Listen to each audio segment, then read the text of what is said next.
नमस्कार. फ्लॅट आणि half round स्क्रॅपर्सची धार लावण्याच्या ह्या सत्रात आपलं स्वागत आहे.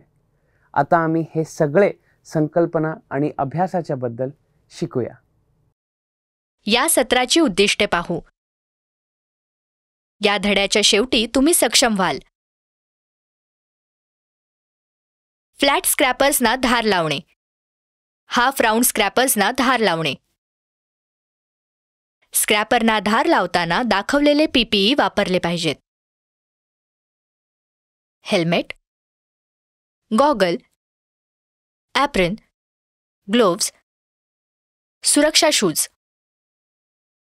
फ्लॅट स्क्रॅपर्सना धार लावणे. सपाट स्क्रॅपर्स कटिंग एज घासून आणि दोन्ही बाजूंनी धारदार केले जातात. HSS स्क्रॅपर्ससाठी मोठ्या व्यासाचे soft grade aluminium oxide grinding wheel आणि कार्बाईड टिप केलेल्या स्क्रॅपर्ससाठी सिलिकॉन कार्बाईड निवडा. कूलिंग व्यवस्था सुनिश्चित करा. स्क्रॅपरला टूल रेस्टवर हॉरिझॉन्टल आणि सपाट धरून ठेवा. कापण्याच्या कडेवर थोडासा कॉन्केव्ह सरफेस देण्यासाठी स्क्रॅपरला आर्कमध्ये हलवा. या हालचालीत प्रथम पृष्ठभाग धारदार करा. स्नेहकाबरोबर धार लावण्यासाठी ॲल्युमिनियम ऑक्साईड ऑइल स्टोन वापरा.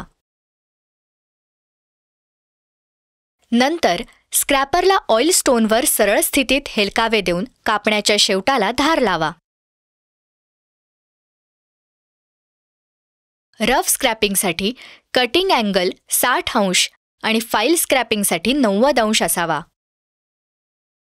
स्क्रॅपर्स सहसा ऑइल स्टोन पुन्हा धारदार केले जातात. कापण्याची कडा खराब झाल्यास ते पेडेस्टल ग्राइंडरवर ग्राउंड केले जातात.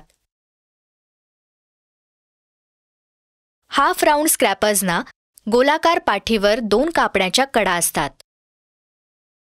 खालच्या पृष्ठभागांना थोडेसे वक्र करून ग्राइंड करा. पुन्हा धार लावण्यासाठी ऑइल स्टोनवर हेलकावे देऊन तळाचा पृष्ठभाग घासून घ्या. जेव्हा कापण्याची कडा बोथट असते तेव्हा तळाच्या पृष्ठभागावर घासून तिला पुन्हा धार लावता येते.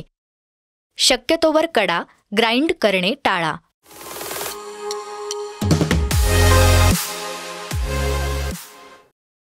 संक्षेप करण्यासाठी आपण शिकलो.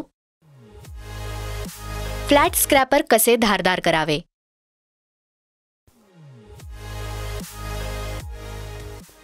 हाफ राऊंड स्क्रॅपर कसे धारदार करावे,